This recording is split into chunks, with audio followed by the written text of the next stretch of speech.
ജ്യോതിഷ ഹസ്തരേഖ സംബന്ധമായ ഈ എളിയ വീഡിയോയിലേക്ക് എല്ലാവർക്കും സ്വാഗതം. ഇന്ന് പറയാൻ പോകുന്നത് ഉണർന്ന ഉടൻ ഞാനീ പറയുന്ന ഒരു അക്ഷരം അതൊരു ബീജമാണ്. അതൊരു പ്രത്യേക രീതിയിലാണ് ഉരുവിടേണ്ടത്. അങ്ങനെ ഉരുവിട്ടാൽ പണപ്പെട്ടി നിറഞ്ഞു കവിയും എന്ന് വെച്ചാൽ അതുപോലെ സാമ്പത്തികം വരുമെന്നുള്ളതാണ് ഉദ്ദേശിക്കുന്നത്. അപ്പോൾ അത് ഞാൻ വിശദമായിട്ട് പറഞ്ഞു തരുന്നുണ്ട്. നിങ്ങളത് ചെയ്തു നോക്കുക, അപ്പോൾ അറിയാം എങ്ങനെ ഉണ്ടെന്ന്. കാരണം ഞാൻ പറയുന്ന കാര്യങ്ങളെല്ലാം ചെയ്ത് ഒരുപാട് ആളുകളുടെ ജീവിതത്തിൽ വലിയ ഉയർച്ചകൾ ഉണ്ടായിട്ടുണ്ട്. ശരിയായിട്ട് ചെയ്തവരല്ല. ഞാൻ പറയുന്ന കാര്യങ്ങൾ വേറെ ആരും പറഞ്ഞു തരത്തില്ല. അതുപോലുള്ള കാര്യങ്ങളാണ്. എല്ലാം ശിവവിദ്യകളാണ്. പിന്നെ മറ്റുള്ള എല്ലാ ദൈവിക രഹസ്യങ്ങളും പറയുന്നുണ്ട്. ഞാനൊരു ശിവയോഗിയാണ്. ക്രിയാകുണ്ടലിലെ പ്രാണായാമം ഗുരുവിൽ നിന്ന് സ്വീകരിച്ചതാണ്. ഓരോ സമയവും ഓരോ ശാസ്ത്രത്തിലും ശിവവിദ്യ ചെയ്യുന്ന ആളാണ്. അപ്പോൾ അത് ഒരുപാട് ജീവിതങ്ങൾ മാറ്റിയിട്ടുണ്ട്. കഴിഞ്ഞ ദിവസം വാട്സപ്പിൽ ഒരാൾ മെസ്സേജ് ചെയ്തിരുന്നു. അവരെന്തോ ബാങ്കുമായി ബന്ധപ്പെട്ട ഒരു തൊഴിലാണ്. അപ്പോൾ അവർക്ക് ഡെപ്പോസിറ്റ് കിട്ടുന്നില്ലെന്നോ കളക്ഷൻ കിട്ടുന്നില്ലെന്നോ അങ്ങനെ ഉണ്ടായിരുന്നു. ഞാനൊരു കൃഷ്ണവിദ്യ പറഞ്ഞു കൊടുത്തു. കഴിഞ്ഞ ദിവസം മെസ്സേജ് വന്നു, സാറേ ഇഷ്ടം പോലെ ഡെപ്പോസിറ്റൊക്കെ വന്നു. ചെറിയ കാര്യമൊന്നുമല്ല, അത് ചെയ്തിട്ട് വന്നിട്ടുണ്ട്. അത് വിദ്യയാണ്. അങ്ങനെയുള്ള കാര്യങ്ങളാണ് ഞാൻ പറഞ്ഞിരുന്നത്. അതുപോലെ ഒരു നിവൃത്തിയില്ലാത്തവർ നമ്മൾ പറയുന്ന കാര്യങ്ങൾ ചെയ്ത് ഇന്ന് ധാരാളം ചിലർ ഷോപ്പുകൾ ഇടുന്നു, ചിലർ വാഹനങ്ങൾ വാങ്ങുന്നു, അങ്ങനെ പല രീതിയിൽ സാമ്പത്തികം ഉണ്ടാക്കുന്ന ഒരുപാട് ആളുകളുണ്ട്. അപ്പോൾ അത് എല്ലാവർക്കും പ്രയോജനമുള്ള കാര്യമാണ്. അപ്പോൾ ആ അക്ഷരം ഏതാണ്, അതെങ്ങനെയാണ് ഉച്ചരിക്കേണ്ടതെന്ന് പറയുന്നുണ്ട്. വീഡിയോ മുഴുവൻ കാണാൻ ശ്രമിക്കുക. വീഡിയോയിൽ അവസാനമായിട്ട് ഒരു രഹസ്യ കാര്യം കൂടെ പറയുന്നുണ്ട്. എന്താണെന്നറിയോ? പൗർണമി ദിവസം ഭദ്രകാളി ക്ഷേത്രത്തിൽ പോയി, അതുപോലെ ഭദ്രകാളി ക്ഷേത്രത്തിൽ പോയി ഓരോ ജനന തീയതിയിലും ജനിച്ചവർ ഒരു പ്രത്യേക രീതിയിൽ പിടിപ്പണം സമർപ്പിച്ചാൽ അവരുടെ ജീവിതത്തിൽ എന്നേക്കുമായി ഭദ്രകാളി വലിയ സാമ്പത്തിക ഐശ്വര്യങ്ങളും കുടുംബസുഖവും ഒക്കെ നൽകും. കുടുംബദോഷങ്ങളും ഒക്കെ മാറ്റും. അത് ഓരോ ജനന തീയതിയും ജനിച്ച ഒരു പ്രത്യേക കണക്കിലാണ്. പ്രത്യേക പൗർണമി എന്ന് വെച്ചാൽ ഇത്ര പൗർണമി, അങ്ങനെ ഒരു കണക്കിലാണ് ഈ പിടിപ്പണം സമർപ്പിക്കേണ്ടത്. അത് ഞാൻ പറഞ്ഞു തരുന്നുണ്ട്. അത് നിങ്ങൾ വിശദമായിട്ട് അത് കാണുക കേട്ടോ. അപ്പോൾ അത് ഒരുപാട് ഗുണം ചെയ്യും. പിന്നെ ശിവഭഗവാന്റെ ദിവ്യശക്തി കിട്ടുന്ന ഒരു വിദ്യ പറഞ്ഞു തരുന്നുണ്ട്. അപ്പോൾ അത് മനസ്സിലാക്കുക. പിന്നെ വീട്ടിലെ അമ്മമാർ അരിയിടുമ്പോൾ ചെയ്യേണ്ട ഒരു വിദ്യ പറഞ്ഞു തരുന്നുണ്ട്. അപ്പോൾ ഇതൊക്കെ ജീവിതത്തിൽ വലിയ ഐശ്വര്യങ്ങളുണ്ടാകും. ആ വീട്ടിലൊന്നും കലഹം വഴക്കമൊന്നും ഉണ്ടാകത്തുമില്ല. ദിവസവും സാമ്പത്തികം വന്നുകൊണ്ടിരിക്കും. അപ്പോൾ അതെ, ആരും ലക്ഷങ്ങൾ കൊടുക്കാത്ത പറഞ്ഞു തരാത്ത, അല്ലെ പറഞ്ഞു തരാൻ പറ്റത്തില്ല, ഇത് അറിയാമെങ്കിലല്ലേ പറഞ്ഞു തരാൻ പറ്റത്തില്ല, അങ്ങനെയുള്ള ശിവരഹസ്യങ്ങളാണ് പറഞ്ഞു തരുന്നത്. ഇത് ഞാനിതുവരെ പറയാത്ത കാര്യമാണ്. അരിയിടുമ്പം പല രീതി പറഞ്ഞിട്ടുണ്ട്. ഇതുവരെ പറയാത്ത ഒരു രഹസ്യമാണ്. ഇന്ന രീതിയിൽ അരിയിട്ടാൽ അത് തന്നെ ചെയ്താൽ വീട്ടിലെ കലഹങ്ങൾ മാറും, സാമ്പത്തികം വരും. അപ്പം എത്ര ലക്ഷങ്ങൾ കൊടുത്താലും, എത്ര ജന്മം തപസ്സിരുന്നാലും, എത്രയൊക്കെ ആരുടെയൊക്കെ ഗുരുക്കന്മാരുടെ ജന്മങ്ങൾ പുറകെ നടന്നാലും കിട്ടാത്ത കാര്യമാണ് ഞാനീ പറഞ്ഞു തരുന്നത്. അപ്പോൾ എല്ലാത്തിനും ശിവഭഗവാന് നന്ദി. ഭഗവാന്റെ അനുഗ്രഹവും ഭഗവാൻ തരുന്ന ജ്ഞാനമാണ് നിങ്ങൾക്ക് പറഞ്ഞു തരുന്നത്. ഇതിൽ എൻ്റേതായ യാതൊരു അറിവുമില്ല. ഞാൻ ആരുമല്ല, ഞാൻ ഒന്നുമല്ല. ശിവ ഭഗവാന്റെ അനുഗ്രഹം മാത്രമാണ്. ഭഗവാനെ സ്മരിച്ചുകൊണ്ട് ഞാനിതെല്ലാം പറയുകയാണ്. വീഡിയോ മുഴുവൻ കാണാൻ ശ്രമിക്കണം. ഇനി നേരിട്ട് കൺസൾട്ടിങ് ഇല്ല, വാട്സപ്പ് വഴി മാത്രമേ ഉള്ളൂ. ഹസ്തരേഖ, സംഖ്യ, ജ്യോതിഷം, ഗ്രഹനില ഇതൊക്കെയാണ് ഞാൻ നോക്കുന്നത്. ചെയ്യേണ്ട ഒരു വാട്സപ്പ് ഇടുക, ഫ്രീ ആകുമ്പോൾ റിപ്ലൈ തരും. എങ്ങനെ ചെയ്യുന്നതെന്ന് പറയും. ഞാനിതുപോലുള്ള നല്ല കാര്യങ്ങൾ മാത്രമേ പറയാറുള്ളൂ. അത് കേട്ടിട്ട് ആവശ്യമുണ്ടെങ്കിൽ ചെയ്യാം, അല്ല ചെയ്യാതിരിക്കാം. പിന്നെ എല്ലാവരുടെയും മെസ്സേജിന് വാട്സപ്പിൽ മെസ്സേജ് റിപ്ലൈ തരാൻ പറ്റത്തില്ല. കാരണം ഒരുപാട് മെസ്സേജുകളാണ് വരുന്നത്. പറ്റുന്നതിൻ്റെ റിപ്ലൈ തരും. ഞാൻ എപ്പോഴും തിരക്കി തന്നെയാണ്, ഞാൻ ഫ്രീ ആകാറില്ല. പിന്നെ ഒരു മുൻഗണനാക്രമത്തിൽ ഡേറ്റ് ഇട്ട് കൊടുക്കുകയാണ് ചെയ്യുന്നത്. അപ്പോൾ ഇത് ഫോൺ വിളിച്ചാലും കിട്ടത്തില്ല, നേരിട്ട് വന്നാലും നോക്കാൻ പറ്റത്തില്ല. കാരണം വാട്സപ്പിലെ വർക്ക് തന്നെ സമയത്തിന് തരുന്നില്ല. അതുകൊണ്ടാണ് ചെയ്യേണ്ട ഒരു വാട്സപ്പ് ഇടുക, പറ്റുന്നവർക്ക് റിപ്ലൈ തരും. ഇതാണ് സാഹചര്യം. എല്ലാവരെയും ശിവഭഗവാൻ അനുഗ്രഹിക്കട്ടെ. ശിവ. ഇനി വിഷയത്തിലേക്ക് വരിക. രാവിലെ ഉണർന്ന ഉടൻ നിങ്ങൾ കുളി കഴിഞ്ഞ് കുളിമുറി എന്നുകൊണ്ട് ഇത് ചെയ്യാം. പിന്നെ നിങ്ങൾക്ക് ഇടയ്ക്കിടയ്ക്ക് ഇത് ആവർത്തിക്കാം വേണമെങ്കിൽ. ഇത് എത്ര തവണ ആവർത്തിച്ചാലും അത്ര പെട്ടെന്ന് ജീവിതത്തിലേക്ക് ഐശ്വര്യങ്ങൾ കടന്നു വരും. അപ്പോൾ ഇതാദ്യം ചെയ്യേണ്ടത്, നിങ്ങളുടെ 5 വിരലുകളും ഇതുകൊണ്ട് ഇങ്ങനെ പിടിക്കുക. ഇങ്ങനല്ല, അകത്തി പിടിക്കണം. കണ്ടല്ല, അകത്തി പിടിക്കുക. ഇങ്ങനെ അകത്തി പിടിച്ചിട്ട് ഈ നടുവിരൽ കണ്ടോ, ഈ നടുവിരലിനെ മാത്രം മനസ്സുകൊണ്ട് ശ്രദ്ധിക്കുക. അല്ലെ നടുവിരലിനെ മാത്രം നിങ്ങൾ നോക്കുക. ശ്രദ്ധ മുഴുവൻ നടുവിരലിലായിരിക്കണം. കണ്ണ് തുറന്ന് പിടിക്കുക. ഈ നടുവരൽ ഇങ്ങനെ ചേർത്ത് പിടിച്ചിരിക്കുന്നതിലായിരിക്കണം നിങ്ങളുടെ ശ്രദ്ധ. കണ്ണ് തുറന്ന് പിടിച്ച് എന്നിട്ട് നമശിവായ എന്ന 5 അക്ഷരം, അത് ഈ നമശിവായ അല്ല വിദ്യ, ഇത് കഴിഞ്ഞ് ആ ഒരക്ഷരം പറഞ്ഞു തരുന്നത് കേട്ടോ. അത് ഈ നമശിവായ ഇങ്ങനെ ജപിച്ചിട്ട് വേണം ആ ഒരക്ഷരം ജപിക്കുക. അത് ഇത് കഴിഞ്ഞ് പറഞ്ഞുതരാം. അപ്പം നിങ്ങളിങ്ങനെ കൈകുപ്പുന്ന പോലെ പിടിച്ചു, ഇതിങ്ങനെ ചേർത്ത് പിടിക്കരുത്, അകത്ത് പിടിച്ചു. ഈ നടുവിരലിൻ്റെ ഈ ഭാഗത്ത് നിങ്ങൾ കണ്ണ് തുറന്നുകൊണ്ട് തന്നെ ശ്രദ്ധിക്കുക. നിങ്ങളുടെ ശ്രദ്ധ ഇവിടെ ആയിരിക്കണം, നടുവിരലിൻ്റെ ഭാഗത്തായിരിക്കണം. അങ്ങനെ നടുവിരലിനെ നോക്കി നിങ്ങളവിടെ ശ്രദ്ധിച്ച് നമശിവായ എന്ന മന്ത്രത്തിലെ ഓരോ അക്ഷരവും എടുത്തെടുത്ത് ജപിക്കുക. പറഞ്ഞുതരാം. വാ കൊണ്ട് കണ്ണ് തുറന്ന് ഈ നടുവിരലിൻ്റെ ആ ഭാഗത്ത് നോക്കി നടുവിരലിനെ ശ്രദ്ധിച്ച് ന മ ശി വ യ ഇങ്ങനെ ഒരു തവണ ജപിക്കുക. ജപിച്ച് കഴിഞ്ഞ് നിങ്ങൾ അത് കഴിഞ്ഞു. ഇനി ചെയ്യേണ്ടത് ഇടതുകാല് മുന്നോട്ട് വെക്കുക. എന്നിട്ട് നിങ്ങൾ കൈകൾ തണ്ടി ഇങ്ങനെ പിടിച്ചിട്ട് നിങ്ങളെ നെഞ്ചോട് ചേർത്ത് പിടിച്ച്, അല്ലെങ്കിൽ നെഞ്ചിൻ്റെ അല്പം മുന്നിലായിട്ട് പിടിച്ച് ക്ലീം എന്ന് വാഗൊണ്ട് ഉച്ചരിക്കുക. ക്ലീം എന്ന് ഉച്ചരിക്കുമ്പോൾ ഈ മന്ത്രത്തിലാണ് രഹസ്യം ഇരിക്കുന്നത്. ശ്രദ്ധിച്ചോണം. നമ്മൾ ക്ലീം എന്ന് ഉച്ചരിക്കുക. ക്ലീം എന്ന് ഉച്ചരിക്കുമ്പം ക്ലീം അവസാനം ഒരു എന്നൊരു ശബ്ദം വരും. ആ എന്ന് വരുമ്പോൾ, അതായത് കണ്ണ് തുറന്നുകൊണ്ട് തന്നെ വാ കൊണ്ട് ക്ലീം എന്ന് വാ കൊണ്ടാണ് ഉച്ചരിക്കുന്നത്. അപ്പം ക്ലീം അവസാനം ഉമ്മെന്ന് വരും. ആ വന്നു കഴിയുമ്പോൾ കണ്ണടച്ചിട്ട് ആ എന്നുള്ള ശബ്ദത്തെ മാത്രം ധ്യാനിക്കുക. ഇത് ഒരിക്കലും കിട്ടാത്ത ഒരു രഹസ്യവിദ്യയാണ്. ചെയ്തു നോക്കുക. ക്ലീമിൻ്റെ മുഴുവൻ ശക്തി നിങ്ങളിലേക്ക് വരും. ഒന്നുകൂടെ പറഞ്ഞു തരാം. ക്ലീം എന്ന് വാ കൊണ്ട് കണ്ണ് തുറന്ന് ജപിക്കുക. ക്ലീം നീട്ടി ജപിക്കുക. എന്നിട്ട് അവസാനം ഒരു എന്നൊരു ശബ്ദം വരുമല്ലോ. ക്ലീം ക്ലീം. ഈ അല്പം നേരം നീട്ടി ജപിക്കുക. അതിനുശേഷം കണ്ണടച്ചിട്ട് പിന്നെ ഒന്നും ജപിക്കേണ്ട, മനസ്സിൽ ആ എന്നുള്ള ഇത് മനസ്സിൽ ധ്യാനിക്കുക. അത് ഒരല്പനേരം ധ്യാനിക്കാം. 1/2 മിനിറ്റോ 1 മിനിറ്റോ ഒക്കെ ധ്യാനിക്കാം. അവിടാണ് കാര്യം കിടക്കുന്നത്. ഇത്രയും ചെയ്താൽ മതി. ക്ലീമിൻ്റെ മുഴുവൻ ശക്തി നിങ്ങളിലേക്ക് വരും. ഇത് ശിവരഹസ്യമാണ്. ക്ലീം എന്ന മന്ത്രത്തിനകത്തെ ആ എൻഡിൽ അവസാനിക്കുന്ന ക്ലീം, ആ നിങ്ങൾ വാ കൊണ്ട് ജപിച്ചിട്ട് പിന്നെ നിങ്ങൾ കണ്ണടച്ച് ആ എന്നുള്ളത് മാത്രം മനസ്സിൽ ജപിക്കുക.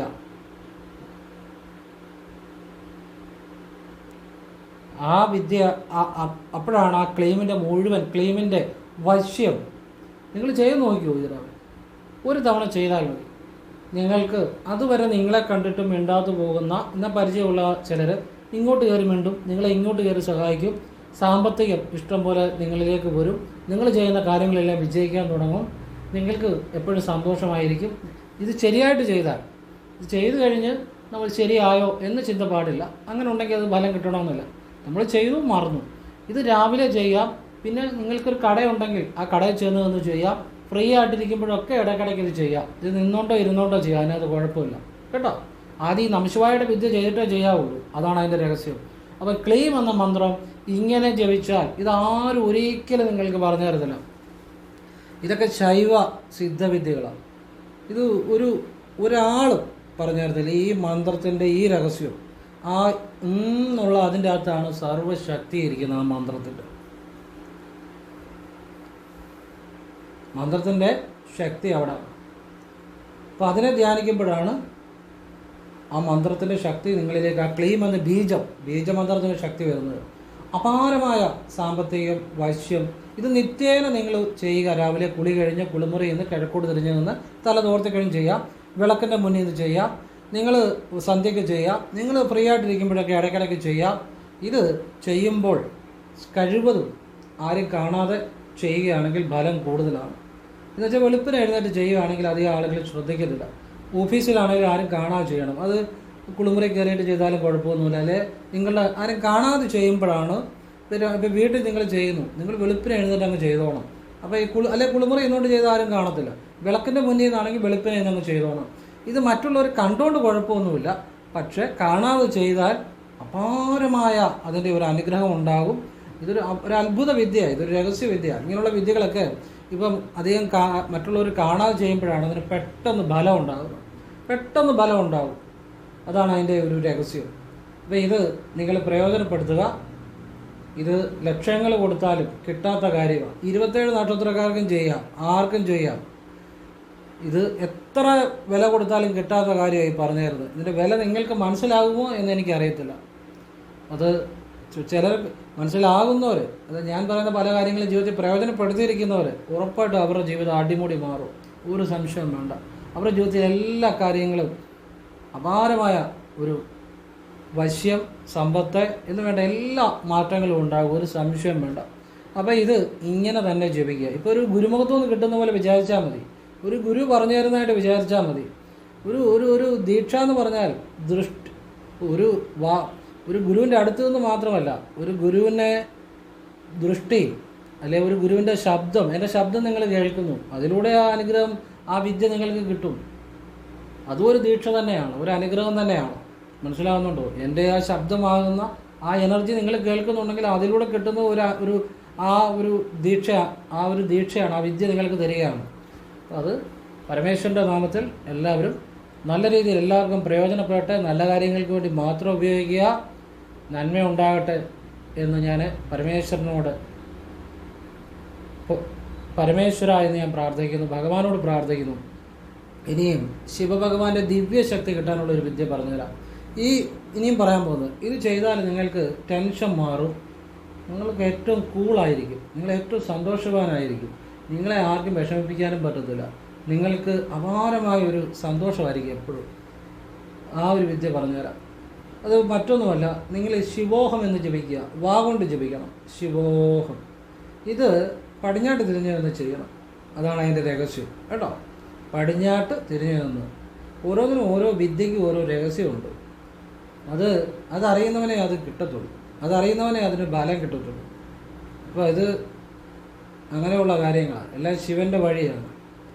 അതെല്ലാവർക്കും ഒന്നും പറയാൻ പറ്റത്തില്ല, പറയാം, പക്ഷെ അത് ഇതുപോലുള്ള കാര്യങ്ങൾ പറയാൻ പറ്റത്തില്ല. ഇത് 10 ജന്മം 1000 ജന്മം തപസ്സിരുന്നാൽ പറയാൻ പറ്റാത്ത കാര്യം പറഞ്ഞത്. കാരണം എൻ്റെ അകവും പുറവും ആ ശിവനെ മാത്രമേ ഉള്ളൂ. അതുകൊണ്ടാണ് 18 സിദ്ധന്മാർ, ആദി സിദ്ധന്മാർ ചെയ്ത വിദ്യയാണ് ഞാനും ഫോളോ ചെയ്തത്. ഇപ്പോഴുള്ളവർക്ക് കേട്ടുകേഴ്വി പോലും ഇല്ലാത്ത സംഭവങ്ങളാണ്. പിന്നെ എൻ്റെ കർമ്മനിയോഗമായിട്ട് ഞാൻ ഇവിടെ വന്ന് ജനിച്ചു. പിന്നെ നിങ്ങൾക്ക് ഇതൊക്കെ പറഞ്ഞു തരുന്നതാണ് എൻ്റെ ഭഗവാൻ എന്നേക്ക് തന്നിരിക്കുന്ന കർമ്മം. അത് മാത്രമേ ഞാൻ ചെയ്യുന്നുള്ളൂ, എനിക്ക് വേറെ ചിന്തയൊന്നുമില്ല. അത് കഴിയുമ്പോൾ ആ ശിവനിൽ തന്നെ, ആ മനസ്സുകൊണ്ട് ഭഗവാനിൽ തന്നെയാണ് എപ്പോഴും ലയിച്ചിരിക്കുന്നത്, ഭഗവാനിൽ തന്നെ ലയിക്കും. അവിടെ ശിവോഹം എന്ന് വാ കൊണ്ട് ഉച്ചരിക്കുക. അപ്പം നീട്ടി ഉച്ചരിക്കണം.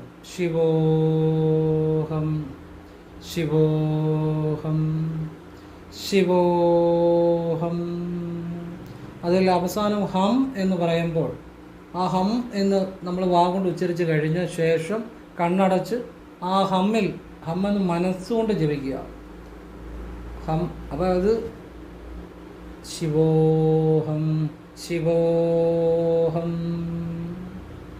അപ്പം ഹം നമ്മൾ ജപിച്ചു കഴിഞ്ഞും ആ ഹം എന്നുള്ള മനസ്സിൽ നിലനിർത്തുക. ആ ഒരു മനസ്സിൽ ജപിക്കുക. ഹം എന്നുള്ള ആ ഭാഗം മനസ്സുകൊണ്ട് ധ്യാനിക്കുക. ശിവോഹം ഹം ഹം. ശരിക്കും ഹം എന്ന് പറഞ്ഞാൽ അത് പ്രത്യേക രീതിയിലാണ്. ഹം. ആ ഒരു ബോധം, ആ ഒരു ചിന്ത മനസ്സിൽ ധ്യാനിക്കുക, കണ്ണടച്ച് അതിൽ ലയിച്ചിരിക്കുക. ഇത്രയും മതി. അതിൻ്റെ ആ സംഭവം കിടക്കുന്നത് ആ ഹം അതിലാണ് കിടക്കുന്നത്. ഇത് കേട്ട് കഴിവ് പോലും ആളുകൾക്കില്ലാത്ത കാര്യമാണ്. ശിവവിദ്യ അല്ലെ ശിവനെ ധ്യാനിക്കുന്നവർക്ക് ഒരു പക്ഷേ ഇതിൻ്റെ രഹസ്യങ്ങൾ ചിലപ്പോൾ മനസ്സിലാവുമായിരിക്കും. നല്ല രീതിയിൽ ഭഗവാനെ അറിയുന്നവർക്ക്.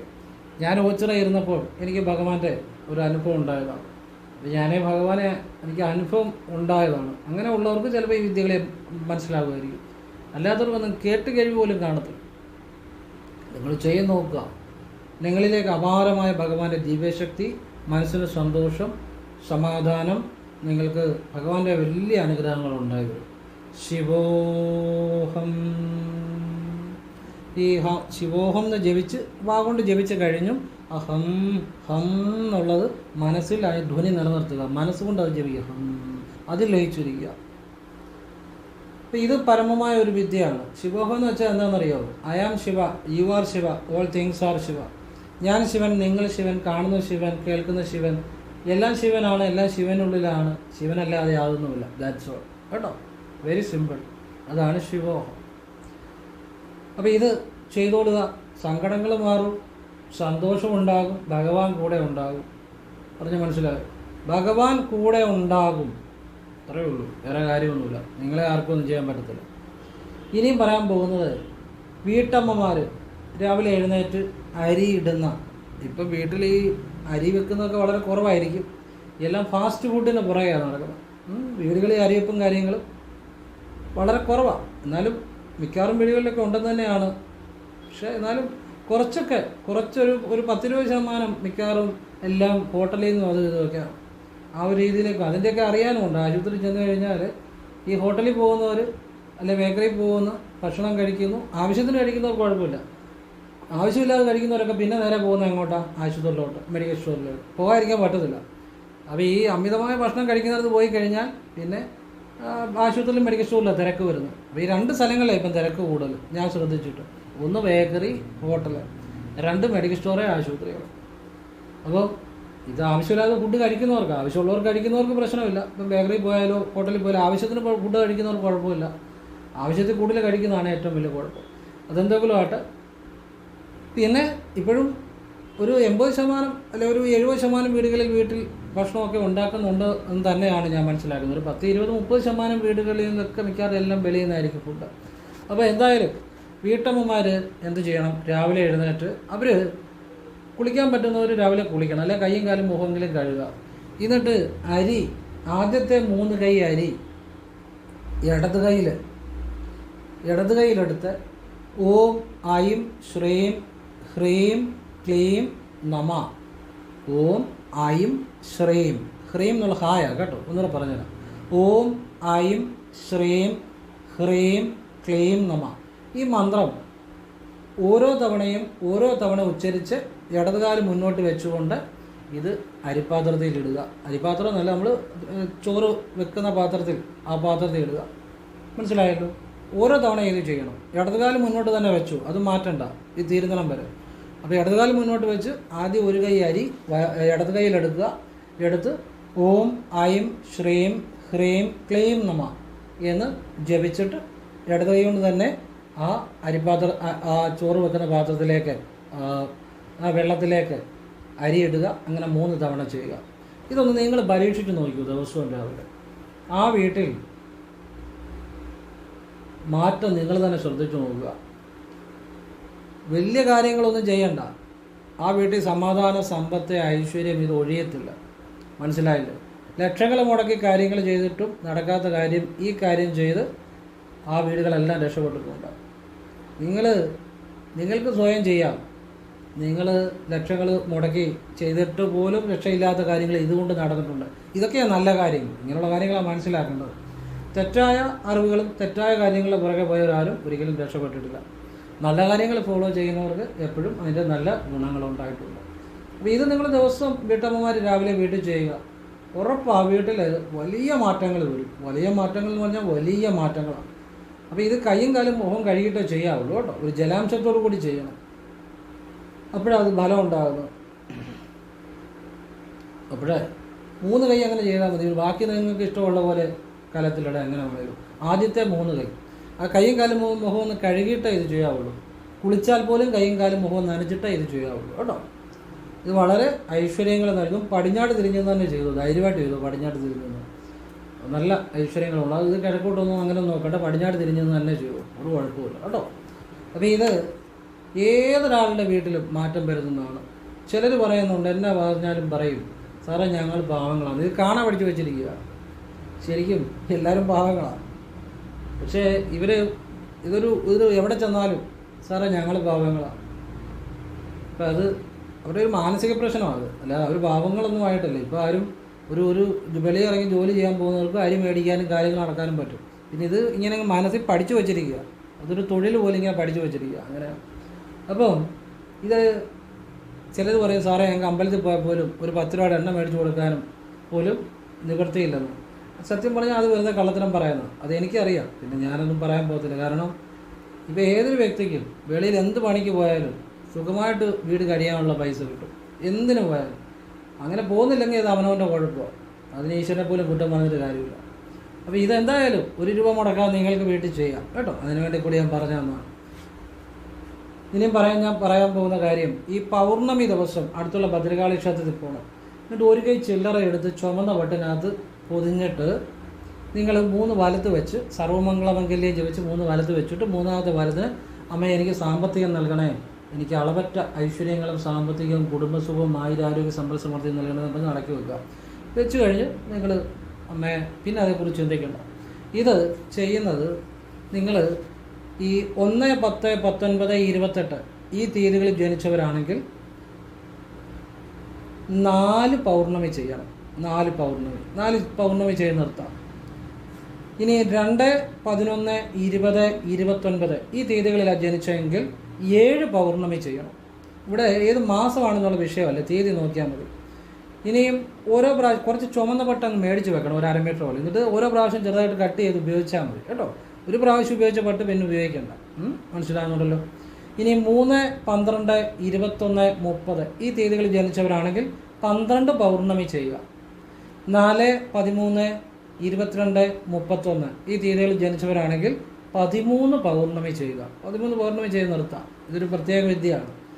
5 ഇപ്പോൾ ഈ ചില്ലറ എന്നുള്ള പേരിന് മതി കേട്ടോ. അതിപ്പോൾ ഒരുപാട് ആടൊന്നും നിർബന്ധമൊന്നുമില്ല, അത് എണ്ണരുത്, എണ്ണാത്ത ചില്ലറ. 5, 14, 23 ഈ തീയതികളിൽ ജനിച്ചവരാണെങ്കിൽ 5 പൗർണമി. 6, 15, 24 ഈ തീയതികളിൽ ജനിച്ചവരാണെങ്കിൽ 6 പൗർണമി. 7, 16, 25 ഈ തീയതികളിൽ ജനിച്ചവരാണെങ്കിൽ 7 പൗർണമി. 8, 17, 26 ഈ തീയതികളിൽ ജനിച്ചവരാണെങ്കിൽ 8 പൗർണമി. 9, 18, 27 ഈ തീയതികളിൽ ജനിച്ചവരാണെങ്കിൽ 9 പൗർണമി. ഇപ്പോൾ എല്ലാ തീയതികളുമായി. അപ്പോൾ ഇത് ഇങ്ങനെ ചെയ്യുക. വലിയ ഐശ്വര്യങ്ങൾ, വലിയ സമ്പത്ത്, എല്ലാം, കുടുംബദോഷങ്ങൾ പെട്ടെന്ന് മാറും. എന്ത് കുടുംബദോഷം ഉണ്ടെങ്കിലും ആ കുടുംബത്തിലുള്ള എല്ലാവർക്കും ഉയർച്ച ഉണ്ടാകും. ഒരാൾ ചെയ്താൽ മതി, എല്ലാവർക്കും ഉയർച്ച ഉണ്ടാകും. ഇപ്പോൾ വീട്ടിൽ നിന്ന് അമ്മമാർ പോയി ചെയ്യുന്നു, അത് മതി, വീട്ടിൽ എല്ലാവർക്കും അതിൻ്റെ അഭിവൃദ്ധി ഉണ്ടാകും. പൗർണമി ദിവസം എന്ന് പറഞ്ഞാൽ അത് വളരെ പ്രാധാന്യമുള്ള ദിവസമാണ്. പൗർണമിക്ക് ദേവി അനുഗ്രഹിച്ചാൽ ആ വീട്ടിൽ എല്ലാ ഐശ്വര്യങ്ങളും ഉണ്ടാകും.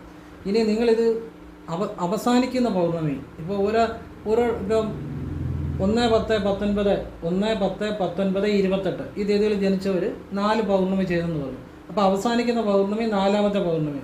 അന്ന് രാവിലെ ഈ ഭദ്രകാളി ക്ഷേത്രത്തിൽ തന്നെ ഗണപതി ഹോമം, വൈകിട്ട് ഭഗവതി സേവ, പിന്നെ രാവിലെ കടുംബായുസോ, വെള്ള നിവേദ്യം, ഭാഗ്യസുക്ത പുഷ്പാഞ്ജലി ഇത്രയും ചെയ്യണം. ഒരു നെയ്വിളക്ക് കൂടെ കൊടുക്കുകയാണെങ്കിൽ നല്ലതാണ്. ക്ഷേത്രത്തിൽ കിട്ടുന്ന 15-20 രൂപയുടെ നെയ്വിളക്ക്.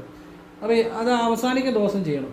ഇപ്പോൾ ഇനി ഒരു ഉദാഹരണം പറഞ്ഞപ്പോൾ 2, 11, 29, 20 ഈ തീയതിയിൽ ജനിക്കുന്നവരാണെങ്കിൽ 7 പൗർണമി ചെയ്യണമെന്ന് പറഞ്ഞു. അപ്പോൾ അവസാനത്തെ പൗർണമി 7ാമത്തെ പൗർണമിക്ക്. അങ്ങനെ ബാക്കിയുള്ളവരെല്ലാം മനസ്സിലാക്കിക്കോണം. അവസാനത്തെ പൗർണമിക്ക് ഇത് ചെയ്താൽ മതി വഴിപാട്. അപ്പം പിന്നെ നിങ്ങൾക്ക് പൗർണമി ദിവസം നിങ്ങൾക്ക് മറ്റു വഴിപാടുകൾ ചെയ്യുന്നതിൽ തെറ്റൊന്നുമില്ല കേട്ടോ, ചെയ്യാൻ പാടില്ലെന്നൊന്നുമില്ല, ചെയ്യാം. പക്ഷെ അവസാന പൗർണമി ഈ പറഞ്ഞ വഴിപാട് ചെയ്തിരിക്കണം കേട്ടോ. അപ്പോൾ ഇത് ദേവിയുടെ അപാരമായ ഒരു അനുഗ്രഹം ഉണ്ടായി വരും എന്ന് തന്നെയാണ്. ഇങ്ങനെ ചെയ്താൽ ദേവി കൃപ വേണ്ടുവോളം ആ കുടുംബത്തിനുണ്ടായി വരും. പിന്നെ ഇത് ഇത്രയും കഴിഞ്ഞ് ഈ കണക്കിൽ പൗർണമി ചെയ്ത് തീർന്നു കഴിഞ്ഞാലും പിന്നീട് ഇടയ്ക്കിടയ്ക്ക് പൗർണമിക്ക് അമ്മയ്ക്ക് കടുംബായുസോ, ഭാഗ്യസുക്ത പുഷ്പാഞ്ജലി, വെള്ള നിവേദ്യമൊക്കെ കൊടുക്കാം. രാവിലെ ഒരു ഗണപതി ഹോമമായിട്ട് ഭഗവതി സേവയും കൊടുക്കാം. നിങ്ങൾക്ക് പറ്റുന്ന പോലെ ചെയ്യാം. അതും വളരെ ഐശ്വര്യപ്രദമായിരിക്കും. പിന്നെ ഇത് പൗർണമിക്ക് ചിലർ പറയും അടുത്ത് ഭദ്രകാളി ക്ഷേത്രം ഇല്ല എന്ന് ചിലർ മെസ്സേജ് ചെയ്യാറുണ്ട്. ഇല്ലെങ്കിൽ അടുത്തുള്ള ദേവീ ക്ഷേത്രത്തിൽ ചെയ്ത് നോക്കുക. അത് നിങ്ങൾക്കൊരു ഐശ്വര്യമായിട്ട് വരുന്നുണ്ടെങ്കിൽ അവിടെ തന്നെ തുടരുക, അല്ലെ ഭദ്രകാളി ക്ഷേത്രം കണ്ടെത്തി അവിടെ തന്നെ ചെയ്യണം കേട്ടോ. അപ്പോൾ എല്ലാവരെയും ഈശ്വരൻ അനുഗ്രഹിക്കട്ടെ. എല്ലാവരുടെയും ജീവിതത്തിൽ മാറ്റങ്ങൾ ഉണ്ടാകട്ടെ. എല്ലാവരും സാക്ഷാൽ ശിവഭഗവാന്റെ അനുഗ്രഹം ഉണ്ടാകട്ടെ. ശിവബോധം ഉണ്ടായി വരട്ടെ. ശിവബോധം എന്ന് വെച്ചാൽ സത്യബോധം എന്നാണ് കേട്ടോ. സത്യബോധം, ശുദ്ധബോധം നന്മയാണ്. ഭഗവാൻ ഏറ്റവും നിഷ്കളങ്കനാണ്. ഭഗവാൻ ഏറ്റവും നിർമ്മലനാണ്. ഭഗവാന്റെ ബോധം, ഭഗവാന്റെ അനുഗ്രഹം, ആ ശിവ അനുഗ്രഹം എല്ലാവർക്കും ഉണ്ടായി വരട്ടെ. ശിവൻ ഞാനെപ്പോഴും ഭഗവാനെക്കുറിച്ച് പറയുന്നുണ്ടെങ്കിലും വിഷ്ണുവും മറ്റു ദേവതകളും എല്ലാം അതുപോലെ തന്നെയാണ്. അവരെയും ഞാൻ വിളിക്കുന്നതും ബഹുമാനിക്കുന്നതും വിളിക്കുന്നതൊക്കെ കേട്ടോ, ഒന്നും പക്ഷഭേദമില്ല. ശിവൻ്റെ കാര്യം ഞാൻ പറയുന്നുണ്ടെങ്കിലും വിഷ്ണുവിനെ അതേ സ്നേഹത്തോടെ അതേ ബഹുമാനത്തോടെ ഭക്തിയോടു കൂടി ഞാൻ എപ്പോഴും വിളിക്കുന്നുണ്ട്. ഇവർ തമ്മിൽ ഒരിക്കലും പക്ഷപാതം പാടില്ല. ശിവനായാലും ഭദ്രകാളി ആണെങ്കിലും കൃഷ്ണനായാലും എല്ലാം ഒന്ന് തന്നെയാണ് കേട്ടോ. അതാണ് ഏറ്റവും വലിയ അറിവ്. പിന്നെ ഞാൻ ശിവൻ്റെ വിദ്യ പറയുന്നു, അപ്പം ശിവൻ്റെ കാര്യങ്ങൾ മനസ്സിലാക്കുക, അങ്ങനെ ചെയ്യുക കേട്ടോ. എല്ലാവരും ഈശ്വരൻ അനുഗ്രഹിക്കട്ടെ. എല്ലാ വീടുകളിലും നന്മ ഉണ്ടാകട്ടെ. എല്ലാ വീടുകളിലും നന്മ ഉള്ള ചിന്തകൾ ഉണ്ടാകട്ടെ. എല്ലാവർക്കും നല്ല സമ്പത്തും ഐശ്വര്യവും സമാധാനവും അത് അനുഭവിക്കാനുള്ള ആ ഒരു ഈശ്വരാനുഗ്രഹവും എല്ലാം ഉണ്ടായി വരട്ടെ. എല്ലാവരും ഈശ്വരനെ അറിയട്ടെ എന്ന് പ്രാർത്ഥിച്ചുകൊണ്ട്, സാക്ഷാൽ പരമേശ്വരനോട് പ്രാർത്ഥിച്ചുകൊണ്ട്, പരമേശ്വര ഭഗവാനെ എന്ന് പ്രാർത്ഥിച്ചുകൊണ്ട് നിർത്തുന്നു. ഓം കൃഷ്ണായ നമ. ശിവോഹം ശിവോഹം ശിവോഹം. ശിവശിവ ശിവശിവ ശിവശിവ. നിങ്ങൾക്ക് പറ്റുമെങ്കിൽ ഞാൻ അവസാനം ശിവശിവ എന്ന് ജപിക്കുമ്പോൾ എൻ്റെ കൂടെ ശിവശിവ എന്ന് ജപിക്കുക കേട്ടോ. അതൊരു അനുഗ്രഹമാണ് ഭഗവാന്റെ. കാരണം ഞാൻ എത്രയോ ഭഗവാനെ ധ്യാനിച്ച് ഭഗവാനെ മാത്രം ചിന്തിച്ചിരിക്കുന്ന ഒരാളാണ്. അപ്പോൾ ഞാൻ ഈ വീഡിയോയിൽ ശിവശിവ എന്ന് പറയുമ്പോൾ നിങ്ങൾ എൻ്റെ കൂടെ ശിവശിവ, അത് വലിയ ശബ്ദത്തിലൊന്നും പറയണ്ട, നമുക്ക് കേൾക്കാവുന്ന ശബ്ദത്തിൽ, അല്ല ആളുകൾ വിചാരിക്കും ഇവർക്ക് എന്ത് പറ്റിയെന്ന്. അപ്പോൾ നമുക്ക് കേൾക്കാവുന്ന ശബ്ദത്തിൽ ശിവശിവ ശിവശിവ എന്ന് ഒരു 1-2 തവണ എൻ്റെ കൂടെ പറയുന്നത് നല്ലതാണ്. ഇനി പറഞ്ഞില്ലെങ്കിലും കുഴപ്പമൊന്നുമില്ല. ശിവശിവ ശിവശിവ.